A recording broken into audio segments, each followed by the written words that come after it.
Start करते हैं। ठीक है, तो बेसिकली पिछले दिन हम जो कर रहे थे, अभी तक हमारा विटामिन का फैट सॉल्युबल विटामिन में विटामिन ए के बारे में हमारा पिछले दिन हुआ था। आज हम जिस टॉपिक के बारे में बात करेंगे दैट इज विटामिन डी। ठीक है, सो विटामिन डी के बारे में बात करने से पहले इसका एक नाम होते हैं, ठीक है, वो हमें जानना ज़रूरी है कि विटामिन डी का पिछले दिन हम तो विटामिन डी का एक उसका जो केमिकल नेम है वो हम पढ़े थे, दैट इज कैल्सीफेरॉल। ये उसका केमिकल नेम था। उसके फंक्शन के ऊपर डिपेंड करके विटामिन डी का नाम था एंटी रैकेटिक विटामिन। इसके साथ साथ विटामिन डी के जो सोर्स होते हैं, सोर्स के ऊपर डिपेंड करके हम विटामिन डी को बोलते हैं सनशाइन विटामिन।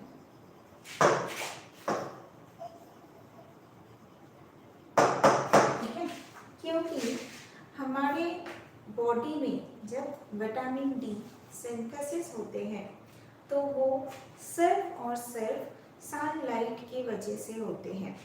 हम खुद मतलब कोई भी लिविंग बॉडी विटामिन डी को अपने बॉडी में सिंथेसिस कर सकते हैं अगर उनके स्किन के ऊपर सन एक्सपोजर होते हैं तो। ठीक है, ये विटामिन डी में यूजुअली दो टाइप हम देखते हैं, एक आते हैं D2 और एक आते हैं D3। D2 का नाम होते हैं आर्गोस्टेरॉल। ओके, ये D2 मिलता है मेनली प्लांट में, और ऐसा नहीं है कि सारे प्लांट में ये विटामिन डी मिलता है। सिर्फ एक प्लांट है दैट इज आर्गोट। आर्गोट नाम के एक वो फंगस टाइप का एक प्लांट होते हैं, उसके अंदर ये आर्गोस्टेरॉल मिलता है। नेक्स्ट जो D3 होते हैं दैट इज बेसिकली इसका नाम होते हैं 7 डिहाइड्रोकोलेस्टेरॉल। ठीक है, 7 डिहाइड्रोकोलेस्टेरॉल, ये हमें मिलता है एनिमल बॉडी में। अब ये जो एनिमल बॉडी होते हैं वो जो भी हो, अगर हम ये D2 भी लेते हैं तो भी वो हमारे बॉडी में जाके D3 में सिंथेसिस होते हैं, या फिर ये जो एनिमल बॉडी में जो स्टेरॉल होते हैं, जो ये 7 डिहाइड्रोकोलेस्टेरॉल नाम के जो स्टेरॉल होते हैं, उससे भी हमारे बॉडी में विटामिन D3 सिंथेसिस होते हैं। ठीक है, ये देखा गया है कि D2 से D3 बहुत ज़्यादा पावरफुल होते हैं। D2 से D3 1.5 गुना ज़्यादा एक्टिव होते हैं हमारे बॉडी में।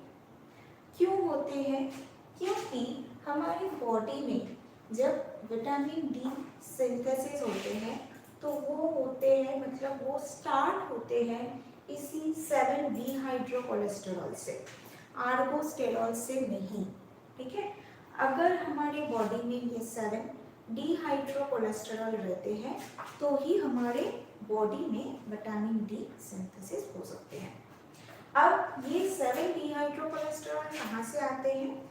हम जो फैट्स लेते हैं खाने में, हमारा जो फैट्स है वो जाके हमारे बॉडी में जो कोलेस्टेरॉल प्रोड्यूस करते हैं उससे हमें विटामिन डी मिलता है। ठीक है, जब विटामिन डी के रिसर्च हुआ था, मतलब जब विटामिन डी एक्चुअली डिस्कवर हुआ था, तो कुछ चीज़ों से विटामिन डी को पाए, मतलब हमें मिला था।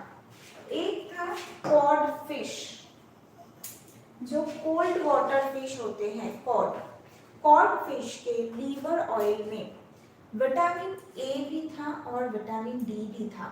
विटामिन ए को अलग करने के बाद उसमें और भी जो न्यूट्रिएंट बचा था दैट इज विटामिन डी। ये एक डिस्कवर्ड था विटामिन डी में। सेकंड था कोलेस्टेरॉल से। कोलेस्टेरॉल से भी विटामिन डी को अलग किया जा सकता है, मतलब कोलेस्टेरॉल से भी विटामिन डी हमें मिलता है। इसके साथ साथ आर्गस साइंटिस्ट ने आर्गोस्टेरॉल से भी विटामिन डी को सिंथेसिस किए थे, मतलब इस प्लांट सोर्स से भी विटामिन डी को सिंथेसिस किए थे। विटामिन डी जब हमारी बॉडी में सिंथेसिस होते हैं तो उसका एक प्रोसीड्योर रहता है, ठीक है। ये प्रोसीड्योर क्या है? फर्स्ट हमारे स्किन के ऊपर सनलाइट आते हैं, राइट। सनलाइट जब हमारे स्किन के ऊपर आते हैं तो हमारे स्किन में रहते हैं ये 7-डिहाइड्रोकोलेस्टेरॉल।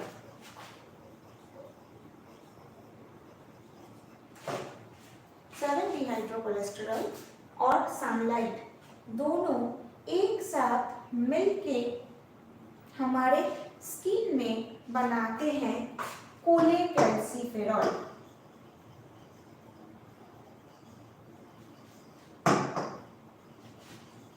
ठीक है, ये दोनों एक साथ मिलके हमारे स्किन में बनाते हैं कोलेकैल्सिफेरॉल।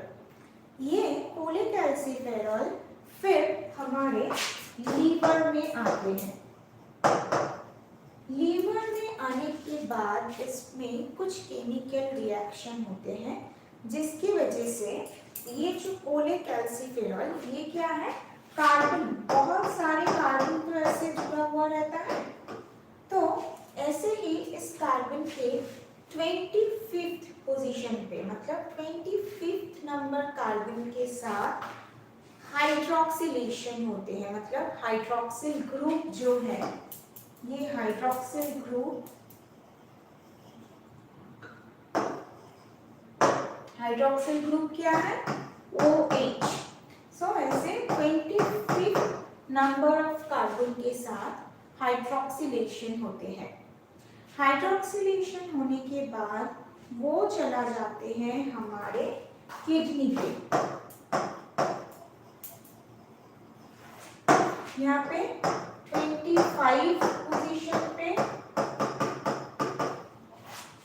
हाइड्रोक्सिलेशन हुआ।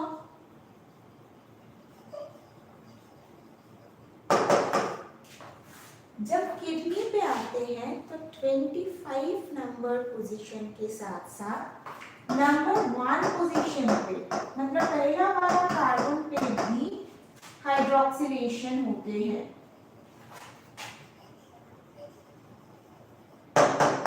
ठीक है, पहला वाला कार्बन पे भी हाइड्रोक्सिलेशन होते हैं। उसके बाद वो फिर से आ जाते हैं हमारे लीवर पे। लीवर पे आने के बाद वो अल्टीमेटली प्रोडक्शन होते हैं 124, 25, मतलब 25 नंबर पोजीशन पे एक बार हाइड्रोक्सिलेशन हुआ, उसके बाद नंबर 1 पोजीशन पे हुआ, उसके बाद फिर से जब लीवर पे आते हैं तो 24 नंबर पोजीशन पे फिर से हाइड्रोक्सिलेशन होते हैं, जिसका नाम होते हैं 124-25 ट्राईहाइड्रोक्सी। 3 बार इसका हाइड्रोक्सिलेशन होते हैं, इसीलिए इसका नाम कहा जाते हैं ट्राईहाइड्रोक्सी। ये ट्राईहाइड्रोक्सी मतलब ये 124-25, ये जो ट्राईहाइड्रोक्सी है इसका नाम है कैल्सिट्रायोल। कैल्सिट्रायोल, ठीक है, calcitriol. This is the most active form of vitamin D. हमारे बॉडी में विटामिन डी इसी फॉर्म पे, मतलब इसी कैल्सिट्रायोल फॉर्म पे ही हमारे बॉडी में काम आते हैं। ठीक है, सो ये जो पूरा प्रोसीड्योर है, इस पूरे प्रोसीड्योर में हमें क्या मालूम पड़ा कि अगर हमारी बॉडी में ये 7 डिहाइड्रोकोलेस्टेरॉल रहते हैं और सनलाइट एक्सपोज्ड होते हैं। अगर सनलाइट आते हैं हमारे स्किन के ऊपर तो ही हमारे बॉडी में जो विटामिन डी का जो एक्टिव फॉर्म होते हैं या फिर जिस फॉर्म के थ्रू हमारे बॉडी में वो काम करेगा वो फॉर्म सिंथेसिस होगा। ठीक है, यहाँ तक क्लियर है सबको? देख लीजिए, यहाँ तक किसी को कुछ डाउट्स? यहाँ तक किसी को? Okay, very good, very good. अब नेक्स्ट हम आते हैं विटामिन डी के कुछ कैरेक्टरिस्टिक में। ठीक है, विटामिन डी के कैरेक्टरिस्टिक में यूजुअली नंबर 1 जो कैरेक्टरिस्टिक होते हैं that this is the fat soluble. ठीक है, फैट के साथ साथ वो हमारे बॉडी में फैट में जैसे सॉल्युबल होते हैं, इसके साथ वो सॉल्युबल होते हैं ईथर, बेंजीन या फिर अल्कोहल, एसीटोन, ऐसे जो केमिकल सॉल्यूशंस होते हैं उसमें भी विटामिन डी सॉल्युबल होते हैं। सेकेंड कैरेक्टरिस्टिक होते हैं ये हम डिस्ट्रॉय नहीं कर सकते हैं।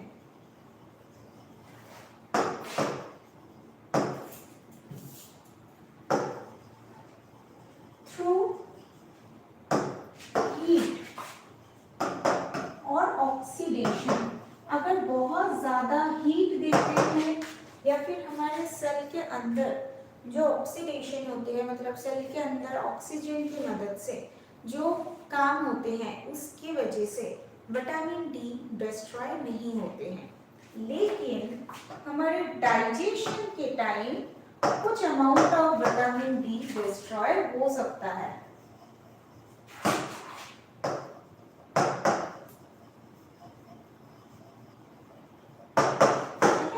कुछ अमाउंट ऑफ विटामिन डी हमारे डाइजेशन के टाइम डिस्ट्रॉय हो सकते हैं। कभी कभी ऐसा भी देखा गया है कि विटामिन डी जो है ये हमारे बॉडी में एक हार्मोन जैसा काम करते हैं।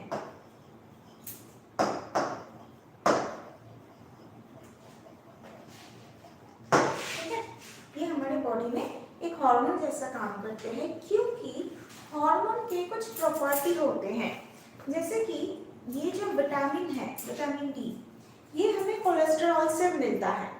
जैसे कि कोलेस्ट्रॉल से बाकी और भी बहुत सारे स्टेरॉइड हार्मोन मिलता है, लाइक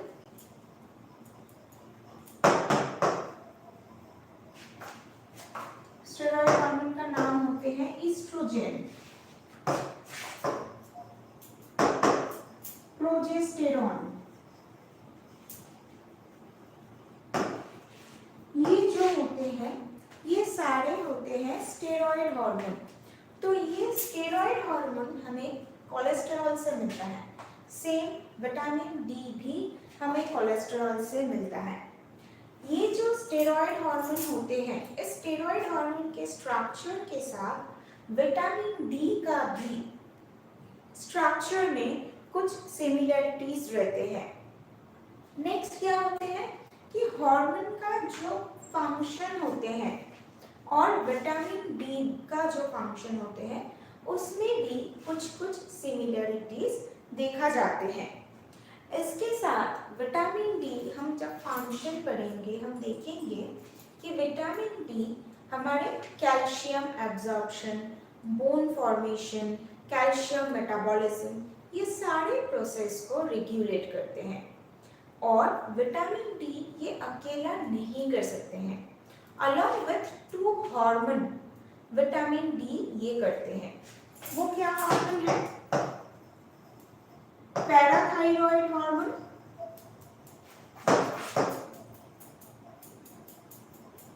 जिसको शॉर्ट फॉर्म में हम PTH बोलते हैं, और है कैल्सिटोनिन जिसको शॉर्ट में हम CT बोलते हैं। ये दोनों हार्मोन की मदद से विटामिन डी हमारे बॉडी में कैल्शियम मेटाबॉलिज्म और बोन फॉर्मेशन को रेगुलेट करते हैं। इसीलिए कभी कभी विटामिन डी को हम एज अ हार्मोन भी कंसीडर कर सकते हैं।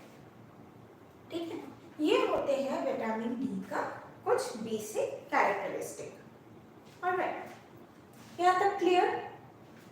कुछ डाउट्स बोलिए।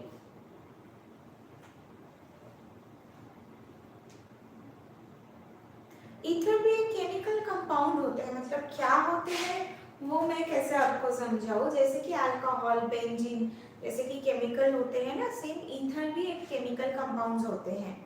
ठीक है, मेनली जो स्प्रे में रहते हैं, कोई भी डिओड्रेंट्स बोलो या फिर नेल पॉलिश रिमूवर, इसमें भी ईथर रहते हैं। ठीक है, ओके। और कुछ क्वेश्चन किसी का इस रिगार्डिंग?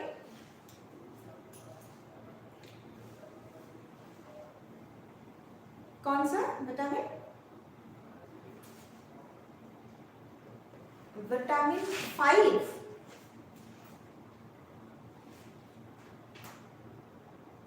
विटामिन डी, उसके बाद क्या समझ में नहीं आ रहा मुझे।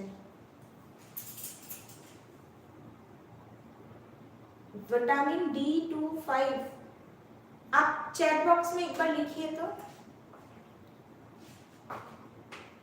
एक बार चैट बॉक्स में लिखिए। अच्छा, तो जब तक क्वेश्चन आते हैं तब तक इसके सोर्स के बारे में थोड़ा बात कर लेते हैं। विटामिन डी के अगर सोर्स के बारे में हम बोलते हैं तो प्लांट सोर्स में एकदम ना होने का ही बराबर होते हैं विटामिन डी। इसलिए प्लांट सोर्स के साथ हम विटामिन डी का कोई भी कनेक्शन नहीं रख सकते हैं। सेकंड, अगर हम एनिमल सोर्स की बात करते हैं तो एनिमल सोर्स में मैक्सिमम पाए जाते हैं जो कोल्ड वाटर फिश होते हैं, कॉड, हैलीबर्ट, शार्क। ये सारे मछलियों में, मतलब उसके लीवर ऑयल में ये विटामिन डी हमें सबसे ज़्यादा मिलता है।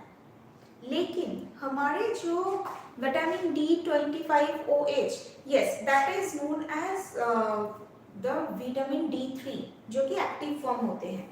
आप शायद कुछ मेडिसिन के बारे में बोल रहे हैं या फिर सेरम, जब हमारे विटामिन डी टेस्ट होते हैं इसके बारे में बोल रहे हैं। हाँ, तो वो हमारे D3 को इंडिकेट करते हैं। ठीक है, OH मीन्स हाइड्रोक्सिल ग्रुप। हाँ, टेस्ट में, राइट, जब विटामिन डी का टेस्ट होते हैं तो इसमें भी यही लिखा हुआ रहता है, वो हमारे D3 या फिर जो मैंने फर्स्ट बताया ना, सेरम डिहाइड्रो कोलेस्टेरॉल, तो उसके रिगार्डिंग होते हैं। हमारे बॉडी में जो विटामिन डी सिंथेसिस होते हैं वही होते हैं टेस्ट में। ठीक है, अच्छा, तो जैसे कि मैं बोल रही थी, ये जो एनिमल सोर्सेज होते हैं विटामिन डी का, ये हमारे जो क्लाइमेट है इस पे हमें नहीं मिलता है। फ्रेश वो मछलियों का जो लीवर ऑयल होते हैं वो हमें नहीं मिलता है।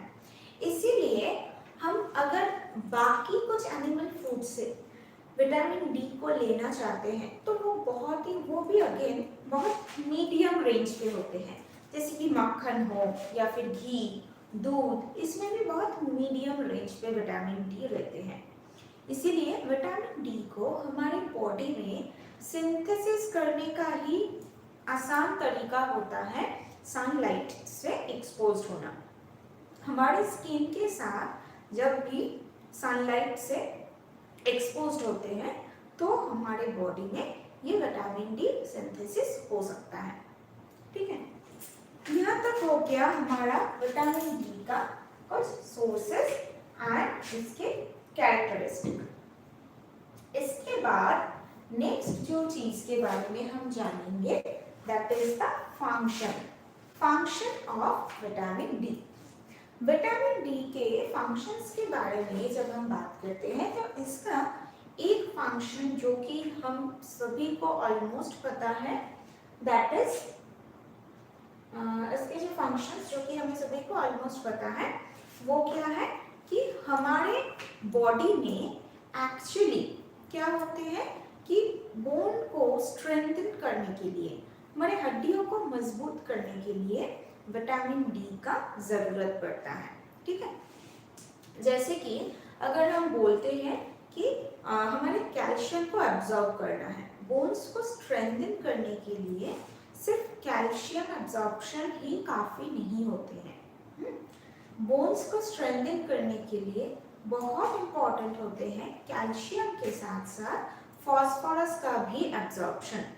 तो विटामिन डी क्या करते हैं, हमारे बॉडी में ये कैल्शियम और फॉस्फोरस के एब्जॉर्प्शन को रेगुलेट करते हैं, उसको इंक्रीज करते हैं, उसको ज़्यादा करते हैं। और इसीलिए अगर कभी भी हमारे बॉडी में विटामिन डी कम हो जाते हैं तो हमारे यूरिन के साथ साथ ये एक्सेस कैल्शियम और फॉस्फोरस जो कि हमारे बॉडी में एब्जॉर्ब नहीं हुआ था, नहीं हो पाए थे, वो हमारे यूरिन के साथ निकल जाते हैं या फिर हमारे स्टूल के साथ निकल जाते हैं। मेनली हमारे स्टूल के साथ वो निकल जाते हैं। इसीलिए विटामिन डी अगर है हमारे बॉडी में प्रॉपरली तो ये जो लॉसेस होते हैं कैल्शियम और फॉस्फोरस का, इस लॉसेस को प्रिवेंट कर सकते हैं विटामिन डी। इसके साथ विटामिन डी मेनली कैल्शियम को एब्जॉर्ब करने के लिए हमारे लीवर में जो बाइल सॉल्ट होते हैं, हमारे गॉल ब्लैडर से बाइल सॉल्ट आते हैं, ठीक है। तो ये बाइल सॉल्ट कैल्शियम को एब्जॉर्ब करने में मदद करते हैं। विटामिन डी क्या करते हैं इसमें, विटामिन डी इस बाइल सॉल्ट को एक्टिव कर देते हैं, ओके, ताकि ये बाइल सॉल्ट अच्छे से अपना काम करे, मतलब अच्छे से वो कैल्शियम एब्जॉर्प्शन में हेल्प कर पाए। और कभी कभी ऐसा भी होते हैं कि विटामिन डी हमारे इंटेस्टाइन से जो कैल्शियम है उसको रीएब्जॉर्ब करने में मदद करते हैं। जो भी कैल्शियम हमारे लार्ज इंटेस्टाइन पे आ गया है, ठीक है, विदाउट प्रॉपर एब्जॉर्प्शन, जो भी कैल्शियम और फॉस्फोरस हमारे इंटेस्टाइन पे आ जाते हैं वहाँ से, या फिर अगर हमारे जो एक्सक्रीटरी ऑर्गन्स होते हैं किडनी के साथ साथ अगर यूरिन के साथ वो निकलना चाहते हैं तो वहाँ से भी उसको रीअब्जॉर्ब करने के लिए विटामिन डी मदद करते हैं। विटामिन डी हमारे जो डेंटल स्ट्रक्चर होते हैं उसको भी इम्प्रूव कर सकते हैं, ठीक है। ये जो इतने सारे प्रोसीडियर होते हैं इसके वजह से अल्टीमेटली विटामिन डी हमारे पूरे ओवरऑल ग्रोथ को इम्प्रूव करते हैं, ओवरऑल ग्रोथ को मेंटेन कर पाते हैं विटामिन डी। ये होते हैं विटामिन डी का बोन्स रिलेटेड फंक्शंस। लेकिन इसके साथ विटामिन डी का और भी कुछ फंक्शंस होते हैं, जैसे कि बस कुछ ही देर पहले मैं बताई थी कि विटामिन डी जो स्टेरॉइड हार्मोन्स होते हैं उसके जैसा काम करते हैं, उसके जैसे रिएक्ट करते हैं। स्टेरॉइड हार्मोन में जो ईस्ट्रोजन या फिर प्रोजेस्टेरॉन है, ये सारे होते हैं फीमेल रिप्रोडक्टिव हार्मोन। सो ये भी देखा गया है कि विटामिन डी हमारे रिप्रोडक्टिव ऑर्गन के जो फंक्शन है उसको मेंटेन करने में मदद करते हैं। बहुत सारे स्टडी में, रिसर्च में ये भी देखा गया है कि विटामिन डी हमारे इम्यून सिस्टम को भी बूस्ट अप कर सकते हैं, ठीक है। तो अभी ये थ्योरी सिर्फ इसमें ही इसमें ही लिमिटेड नहीं है कि विटामिन डी सिर्फ हमारे बोन्स के लिए ज़रूरी होते हैं। विटामिन डी हमारे हर एक ऑर्गन के लिए भी उतना ही ज़रूरी होते हैं, ठीक है। यहाँ तक क्लियर है? यहाँ तक क्लियर है सबको? यहाँ तक किसी को कुछ डाउट्स? बोलिए।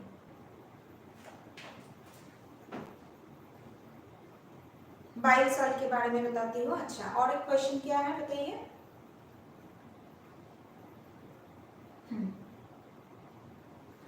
हाँ, कैल्शियम होते हैं मिनरल और विटामिन डी वो है विटामिन, वो एक अलग न्यूट्रिएंट है और कैल्शियम एक अलग न्यूट्रिएंट होते हैं।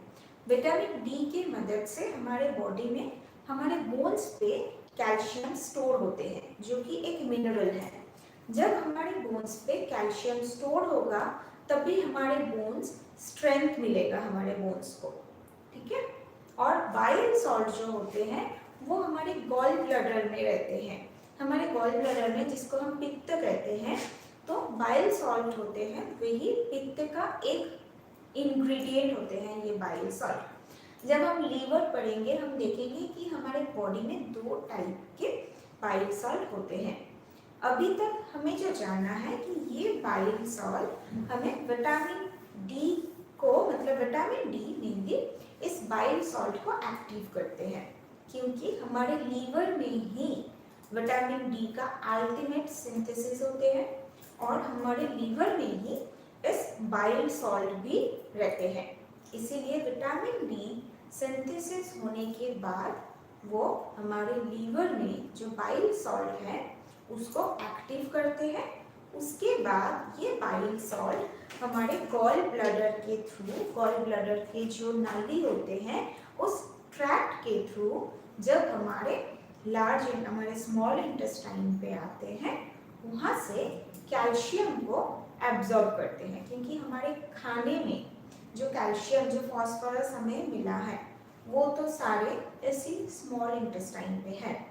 तो उस स्मॉल इंटेस्टाइन से प्रॉपरली इस कैल्शियम और फॉस्फोरस को एब्जॉर्ब करने के लिए इस बाइल सॉल्ट का जरूरत पड़ता है, ठीक है। क्लियर? ओके, बोलिए बोलिए बोलिए।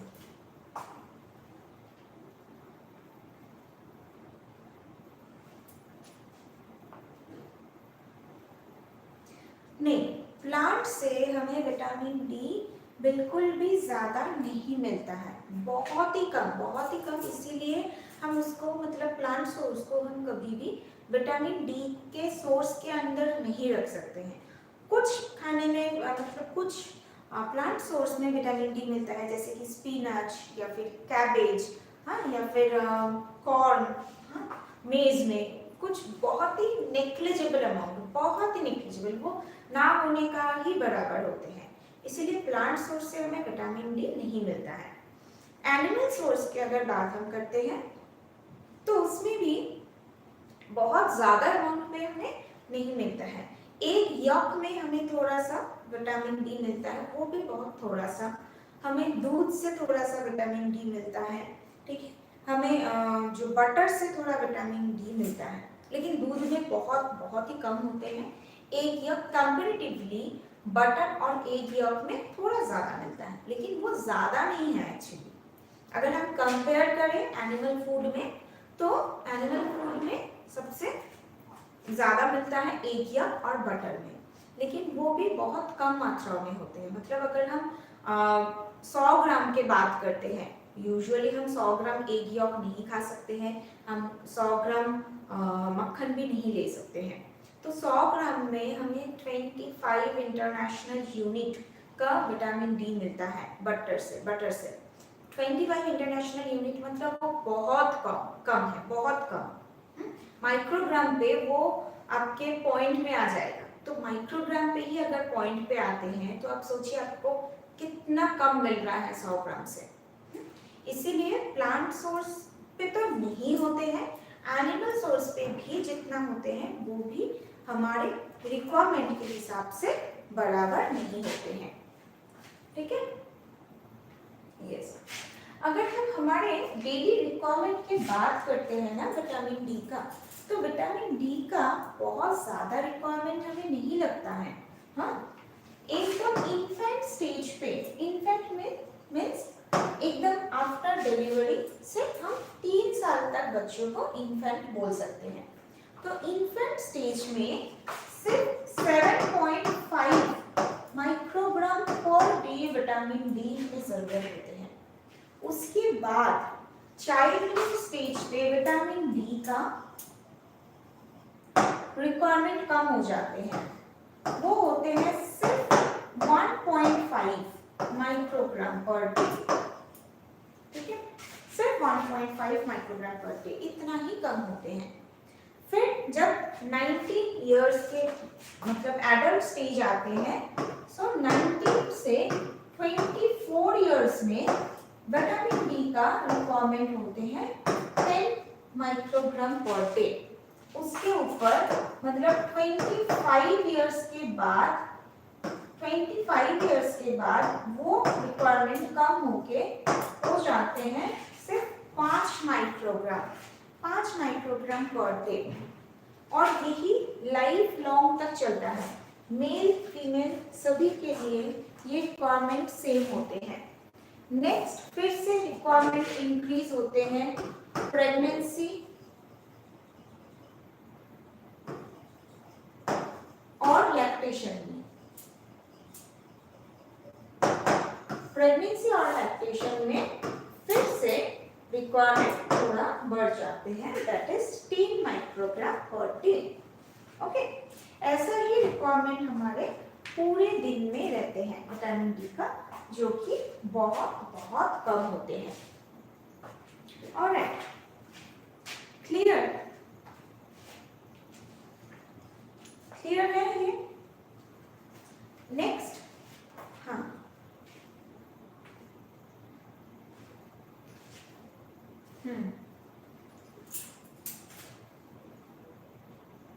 ऑस्टियोपोरोसिस हम आएंगे, ऑस्टियोपोरोसिस में आएंगे, अभी तक नहीं आए हैं उसके बारे में।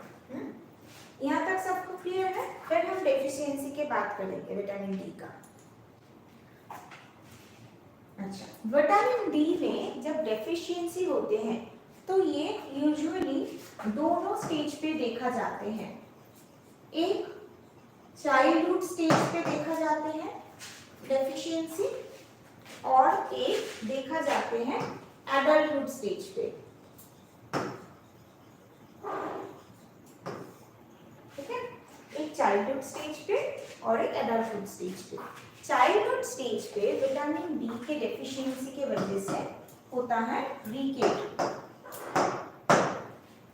और एडल्टहुड स्टेज पे विटामिन डी के डेफिशिएंसी के वजह से होता है ऑस्टियोमैलेशिया,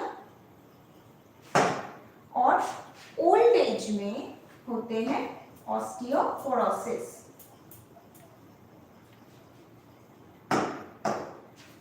ठीक है, ओल्ड एज में होते हैं ऑस्टियोपोरोसिस। फर्स्ट हम बात करते हैं रिकेट के बारे में। सो रिकेट में क्या होते हैं कि हमारे मतलब बच्चों में यूजुअली ये देखा जाते हैं कि आफ्टर डिलीवरी से अप टू 18 मंथ्स मतलब 1.5 साल तक बच्चों के लिए उसका फिजिकल ग्रोथ मैक्सिमम रहते हैं। तो उसी 1.5 साल तक उस टाइम पे अगर उनकी बॉडी में विटामिन डी के डेफिशिएंसी होते हैं तो कैल्शियम डिपोजिशन प्रॉपर नहीं होते हैं, उनके बोन्स पे कैल्शियम डिपोजिशन प्रॉपर नहीं होते हैं। इसके वजह से क्या होते हैं कि जो बोन्स है वो इतना ज़्यादा सॉफ्ट हो जाते हैं, स्पेशली लॉन्ग बोन्स मतलब हमारे कमर से लेके पूरे पैर तक जो बोन्स होते हैं वो इतना ज़्यादा सॉफ्ट हो जाते हैं कि हमारे पूरे बॉडी वेट के लिए वो बहुत ही ज़्यादा सॉफ्ट है, इसलिए वो बेंड हो जाते हैं। क्योंकि हमारे इस लॉन्ग बोन्स का काम है हमारे पूरे बॉडी वेट को पकड़ के रखना। तो अगर लॉन्ग बोन्स पे ही वो स्ट्रेंथ नहीं है तो क्या होगा, हमारे बॉडी वेट के वजह से वो लॉन्ग बोन्स जो है वो बेंड हो जाएगा, वो क्रूप्ड हो जाएगा थोड़ा। सो ऐसा ही होते हैं रिकेट में। इसके साथ सिर्फ लॉन्ग बोन्स ही नहीं, ये तो फर्स्ट प्रॉब्लम आते हैं, इसके साथ साथ और भी हमारे बोन्स में प्रॉब्लम आते हैं, जैसे कि हमारे स्पाइन में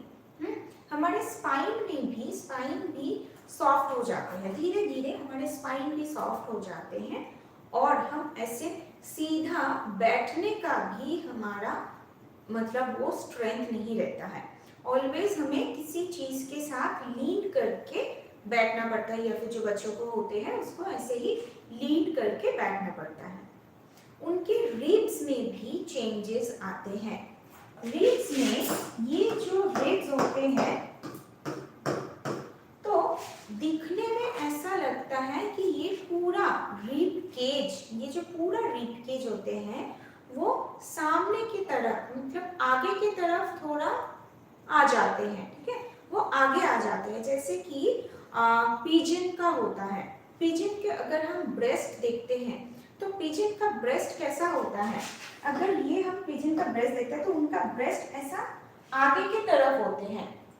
तो हमारे रिकेट में भी ये देखा जाते हैं कि हमारे ब्रेस्ट जो है वो ऐसे ही पिजन की तरह सामने की तरफ आ जाते हैं, जिसको हम कहते हैं पिजन ब्रेस्ट।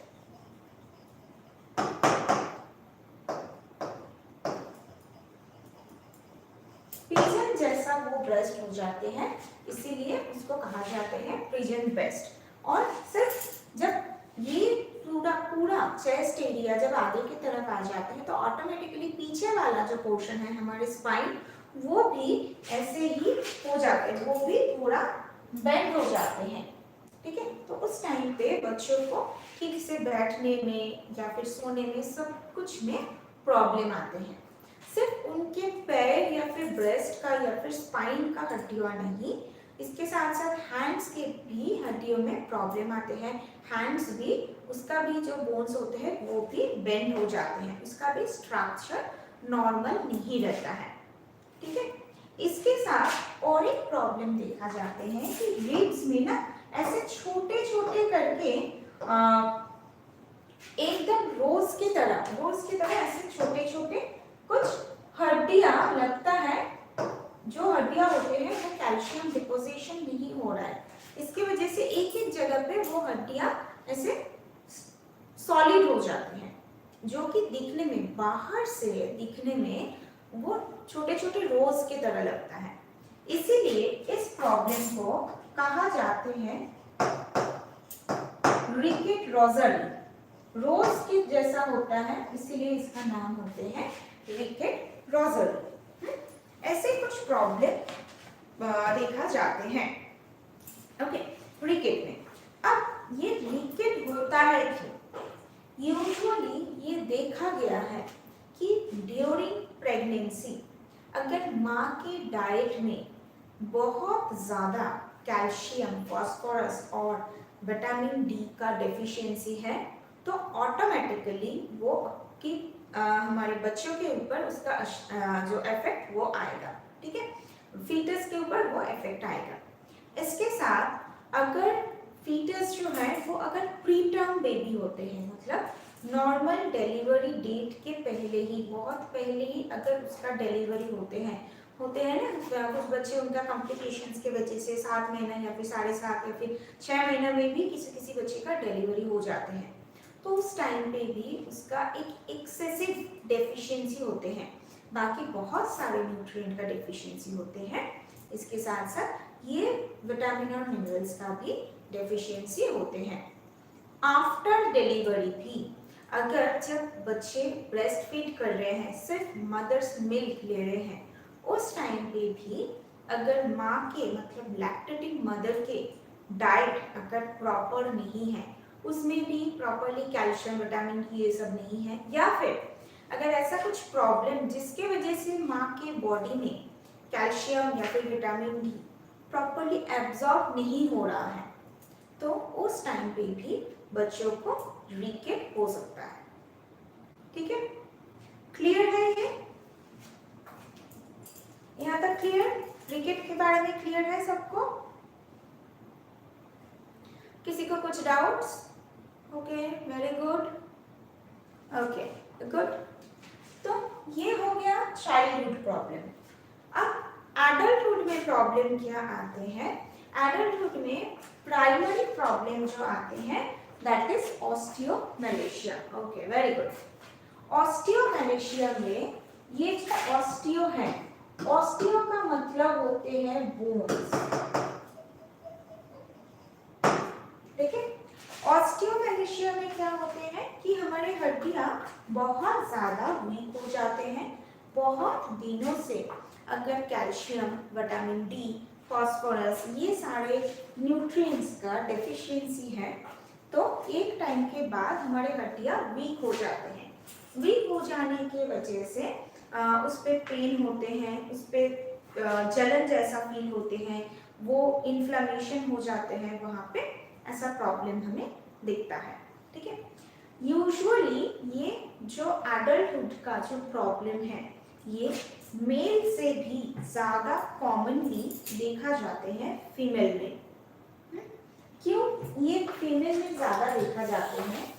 क्योंकि फीमेल जो हार्मोन रहते हैं दैट इज ईस्ट्रोजन, ये ईस्ट्रोजन का काम होता है हमारे बोन्स में कैल्शियम को अच्छे से एब्जॉर्ब करना, इस ईस्ट्रोजन का काम होते हैं। लेकिन आफ्टर मेनोपॉज या फिर मिडिल एज के बाद जब वुमेन मेनोपॉज के बहुत करीब होते हैं उस टाइम पे उनके बॉडी में ये ईस्ट्रोजन प्रोडक्शन कम हो जाते हैं। कम हो जाने की वजह से उनके बोन्स में कैल्शियम एब्जॉर्प्शन नहीं होते हैं, इसीलिए मेल से भी ज़्यादा फीमेल में ये ऑस्टियोमैलेशिया या फिर ऑस्टियोपोरोसिस का प्रॉब्लम ज़्यादा देखा जाते हैं। ठीक है, लेकिन ऑस्टियोमैलेशिया इज कंप्लीटली क्योरेबल। अगर मेरे कैल्शियम, विटामिन डी और फास्फोरस के डेफिशिएंसी की वजह से मेरा बोन पेन हो रहा है तो वो सारे न्यूट्रिएंट्स डाइट में ऐड करने से मेरा ऑस्टियोमैलेशिया का प्रॉब्लम ठीक हो सकता है। लेकिन अगर मैं इस सिचुएशन पे कोई भी प्रिकॉशन नहीं लेती हूँ तो सेकेंड स्टेज पे आते हैं ऑस्टियोपोरोसिस। यहाँ पे ये पोरोसिस का मतलब होते हैं पोर्स।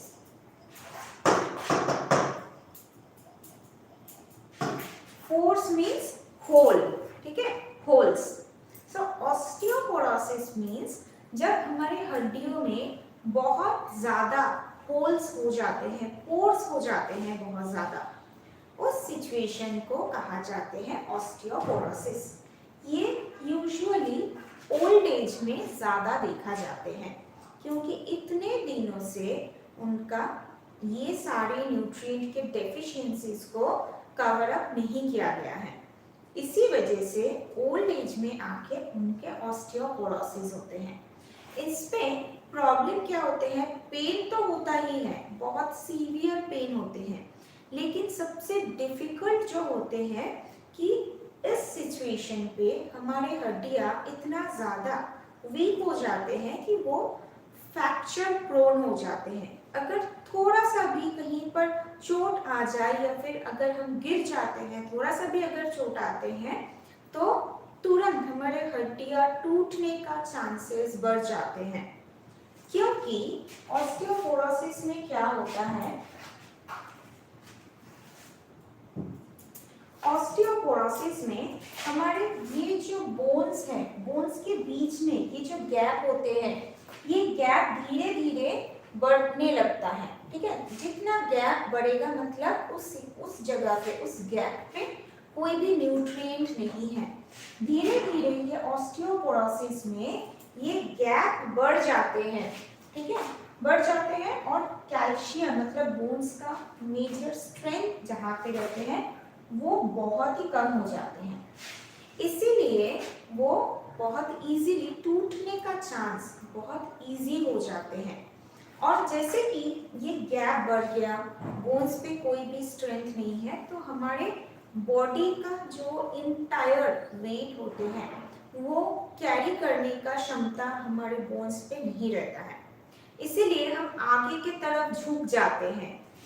किसी किसी लोगों को, उनको अगर घुटना में ऐसा प्रॉब्लम आते हैं, ठीक है, बहुत सारे लोगों को होते हैं कि उनके दोनों घुटना ऐसा जुड़ जाते हैं, ठीक है, उनके दोनों घुटना ही ऐसा जुड़ जाते हैं दोनों के साइड पे, जिसको हम कहते हैं नॉक नी। नॉक नीज मतलब दोनों नीज एक साथ आपस पे टक्कर खाते हैं, तो उस टाइम पे चलना फिरना बहुत मुश्किल हो जाता है, क्योंकि जब भी वो चलते हैं दोनों नीज पे आपस में वो टक्कर आते हैं और पेन और भी ज़्यादा बढ़ जाते हैं। ठीक है, कुछ लोगों को ऐसा भी होते हैं कि हमारे बॉडी वेट इतना ज़्यादा होते हैं कि हमारे पैर का जो हड्डियाँ होता है उसको वो स्ट्रेंथ नहीं है, तो हमारे हड्डियाँ स्पेशली घुटनों से नीचे तक जो हड्डियाँ होते हैं वो ऐसे हो जाते हैं। एक तो होते हैं ऐसा, एक जो नीज ऐसे हो जाते हैं, दोनों आपस में जुड़ जाते हैं। एक होते हैं नीज के साइड से पूरा पैर तक, हमारे दोनों जो पैर हैं वो दोनों साइड में आ जाते हैं। ठीक है, ऐसे दोनों साइड पे हो जाते हैं, जिसको हम कहते हैं बो लेग्स। बो के जैसा होते हैं, वो ऐसा बो के जैसा हो जाते हैं, इसीलिए उसको कहा जाता है बोड लेग्स। ऐसा कुछ प्रॉब्लम्स हमें दिखता है ऑस्टियोपोरोसिस में। And the most critical part is osteoporosis अगर किसी को हो जाते हैं तो that can not be curable. अगर उनका होल्स ज़्यादा हो जाता है, गैप अगर ज़्यादा हो जाए तो हम उसको ठीक नहीं कर सकते हैं। हम क्या कर सकते हैं, जितना अभी तक भी ठीक है उसको हम मेंटेन कर सकते हैं। इसीलिए आप देखेंगे कि जिन लोगों को ऐसा प्रॉब्लम होते हैं, ऐसा पेन होते हैं, तो वो ऐसा नहीं है कि पूरे लाइफ टाइम के लिए कुछ भी ट्रीटमेंट करने के बाद लाइफ टाइम के लिए वो ठीक हो जाते हैं, ऐसा नहीं होते हैं। वो मैनेजेबल होते हैं लेकिन ठीक नहीं होते हैं, because osteoporosis is not at all treatable. इसके साथ साथ और एक चीज होते हैं, जैसे कि मैंने बताई कि महिलाओं में ये ज़्यादा देखा जाते हैं क्योंकि ईस्ट्रोजन कम हो जाते हैं, वो तो एक कारण है। इसके साथ साथ और एक कारण होते हैं कि हमारे बोन्स में दोनों सेल रहते हैं, एक है ऑस्टियोब्लास्ट और एक होते हैं ऑस्टियोक्लास्ट। ये दोनों सेल रहते हैं। इन दोनों सेल का काम क्या है, जो ऑस्टियोब्लास्ट सेल होते हैं वो हमारे ब्लड में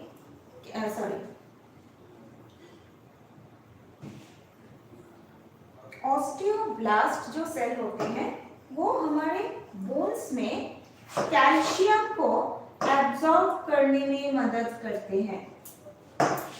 ठीक है, मतलब जो कि ईस्ट्रोजन के बारे में मैंने पहले बताया कि महिलाओं में ज्यादा देखा जाता है क्योंकि ईस्ट्रोजन लेवल कम हो जाते हैं, लेकिन ऐसा तो नहीं है कि सिर्फ महिलाओं में ही देखा जाते हैं। हाँ, पुरुषों में भी ये देखा जाते हैं, बहुत ज्यादा ही देखा जाते हैं। क्यों? क्योंकि इसका कारण है महिला और पुरुष दोनों के लिए ये कारण होते हैं क्या कि हमारे नॉर्मल इंडिविजुअल में हमारे बोन्स में दो सेल रहता है, एक ऑस्टियोब्लास्ट जो कि जब हम खाने में जो भी कैल्शियम हमें मिल रहा है, ये ऑस्टियोब्लास्ट सेल उस कैल्शियम को अपने अंदर एब्जॉर्ब कर लेते हैं विटामिन डी के मदद से। और ये जो ऑस्टियोक्लास्ट सेल होते हैं, इसका काम है हमारे ब्लड में कैल्शियम को रिलीज करना। ठीक है, हमारे ब्लड में कैल्शियम को रिलीज करना। क्यों हमारे ब्लड में कैल्शियम को रिलीज करते हैं ये? जब हम मिनरल्स में कैल्शियम के बारे में पढ़ेंगे तब आप जानेंगे कि कैल्शियम हमारे ब्लड में रहना बहुत ज़रूरी है। हमारे बोन्स पे कैल्शियम रह के अल्टीमेटली कुछ काम नहीं करते हैं, वो सिर्फ एक स्टोर हाउस की तरह काम करते हैं। हमारे बोन्स कैल्शियम का एक स्टोर हाउस होते हैं। अल्टीमेट काम तो होते हैं हमारे ब्लड में कैल्शियम का, लेकिन वो बहुत कम मात्रा में लगता है।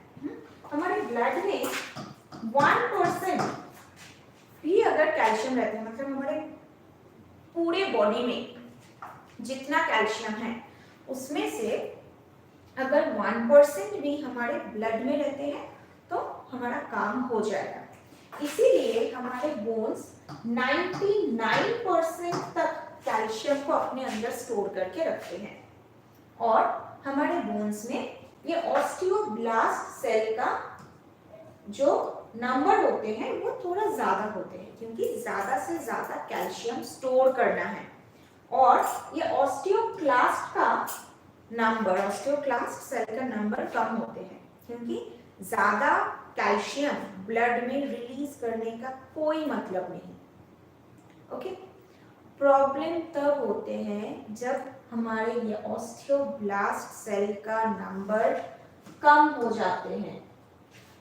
एज के साथ साथ हमारे बॉडी में ये ऑस्टियोब्लास्ट सेल का नंबर कम हो जाते हैं। तो ऑस्टियोब्लास्ट सेल नहीं है मतलब कैल्शियम एब्जॉर्प्शन भी नहीं है, लेकिन ऑस्टियोक्लास्ट सेल में कोई चेंजेस नहीं आते हैं, इसीलिए वो अपना काम करता है। जितना भी कैल्शियम है वो हमारे ऑस्टियोक्लास्ट सेल को वो दिखने का कोई ज़रूरत नहीं है कि हमारे बोन्स पे ज़्यादा कैल्शियम है या फिर कम है। ऑस्टियोक्लास्ट को सिर्फ ये देखना है कि कैल्शियम है तो उससे 1% वो खींच के हमारे ब्लड में दे देते हैं।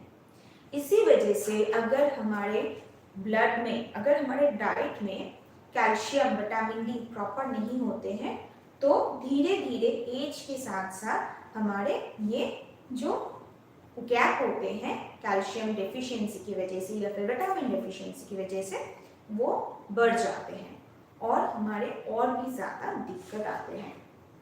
ठीक है, यहाँ तक क्लियर है? यहाँ तक क्लियर है सबको? बोलिए।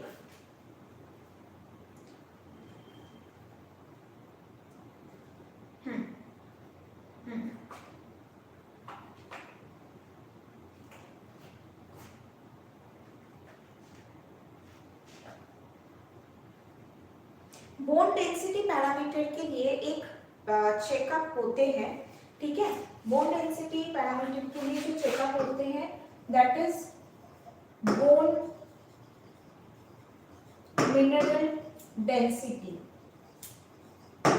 which is known as BMD test. जहाँ पे ये पता चलता है कि हमारे बोन्स पे एक्चुअली मिनरल कंट्रीब्यूशन कितना है, क्योंकि अगर हम यूजुअली अगर ब्लड टेस्ट करते हैं तो कैल्शियम का बहुत डेफिशिएंसी नहीं नजर आते हैं, क्योंकि ये ऑस्टियोक्लास्ट सेल है वो कैल्शियम रिलीज करते हैं ब्लड में, तो कैल्शियम उतना ज़्यादा डेफिशिएंट नहीं होते हैं। जो डेफिशिएंट आते हैं वो है विटामिन डी। विटामिन डी का कम हो सकता है हमारे ब्लड में, लेकिन कैल्शियम का नहीं। इसीलिए एग्जैक्टली हमारे बोन्स में कितना मिनरल्स है वो जानने के लिए हम ये बीएमडी टेस्ट को कर सकते हैं। ठीक है,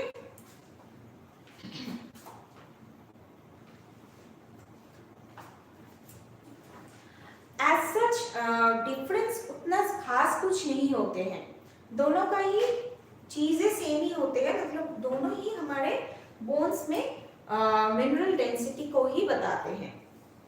ठीक है, ओके गुड। तो ये सारे हो गया हमारा बोन्स रिलेटेड कॉम्प्लिकेशंस जो कि डेफिशिएंसी की वजह से होते हैं। इसके साथ साथ विटामिन डी का अगर डेफिशिएंसी होते हैं तो और भी कुछ कॉम्प्लिकेशंस हमें नजर आते हैं, जैसे कि लो इम्यून सिस्टम। हाँ, बार बार सर्दी जुकाम खांसी ऐसा कुछ प्रॉब्लम रहता है, इन्फेक्शन प्रोन हो जाते हैं हमारी बॉडी, हमारे हार्ट रेट में प्रॉब्लम आते हैं, हार्ट डिजीज में हार्ट डिजीज और भी ज़्यादा डेवलप हो सकता है, एथेरोस्क्लेरोसिस या फिर हार्ट ब्लॉकेज, इसका चांसेस बढ़ जाते हैं। डाइजेशन में प्रॉब्लम आते हैं, स्पेशली डायरिया बहुत कॉमन हो जाते हैं। बच्चों में ये देखा जाते हैं कि अगर विटामिन डी का डेफिशिएंसी है तो वो बहुत ज़्यादा रेस्टलेस हो जाते हैं, कुछ भी चीज़ों के ऊपर उसका कंसंट्रेशन इतना ज़्यादा नहीं रहता है। ये सारे चीज़ें, ये सारे प्रॉब्लम देखा जाते हैं।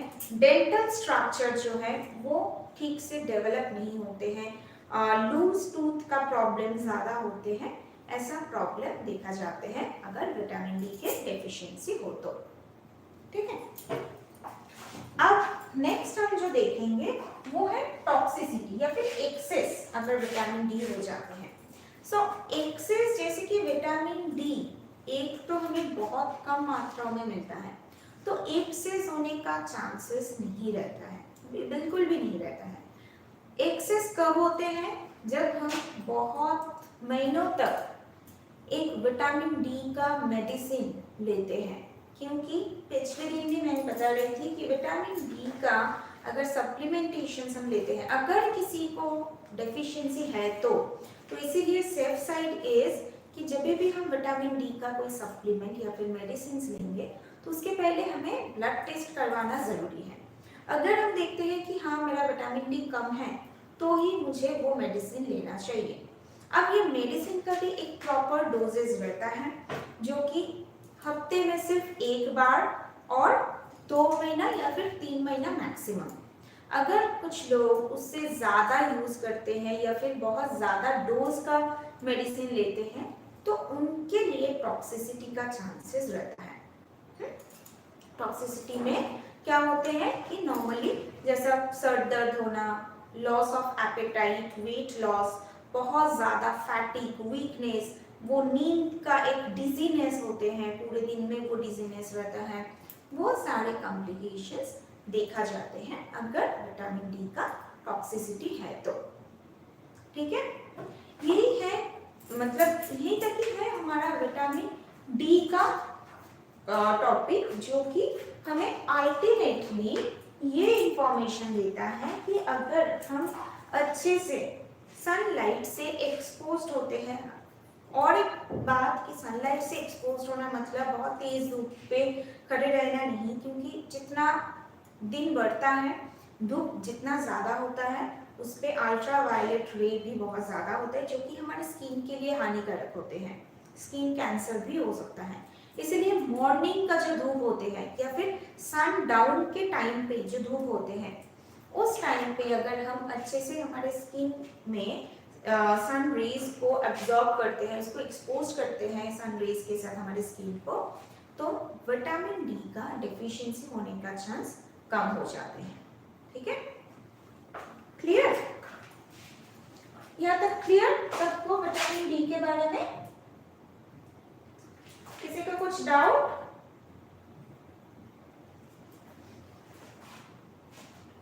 ओके, वेरी गुड, सभी को क्लियर है आई गेस। तो अभी तक हमारा कितना तक हुआ? फैट सॉल्युबल विटामिन में विटामिन ए और विटामिन डी के बारे में हमारा कंप्लीट हुआ। इसके बाद हम नेक्स्ट जो फैट सॉल्युबल विटामिन है उसके बारे में फिर से जानेंगे नेक्स्ट क्लास पे। ठीक है, आज के लिए इतना ही। आप इसको आज तक जितना भी हुआ है उसको अच्छे से रिवाइज कीजिए, ताकि एक हफ्ते बाद जब हम मिलेंगे तो आपको वो भी याद रहेगा। ठीक है, thank you, thank you, thank you everyone, have a very good day, thank you, bye. आज के लिए क्लास को हम एंड करते हैं यहीं पे, थैंक यू।